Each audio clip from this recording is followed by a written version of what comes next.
ஒற்றையடிப்பாதை, சிறுமழைக்கும் பெரும் குளமாகும் வீதிகள், நடப்பார் பழிப்பதுவும் நையாண்டியாய் சிரிப்பதுவும் அக்கரையின் வீதிகள் தேறிவிடா கனவுகளென நினைத்திருந்த தருணமதில் எண்ணமே வாழ்வு எனும் நிரப்பமான சிந்தையுடன் அக்கரையூர் அழகு பெற நாம் கண்ட சாட்சியமாய் எம் வீதிகள் எமக்கான வீதிகளாய் வீரியம் கொண்டன.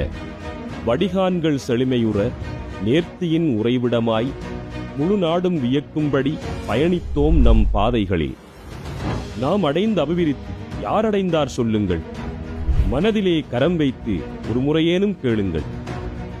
சத்தியமே என்று நம் மனம் சொல்லும், அதாவே சாட்சி என்று கல்பு சான்று பகரும்.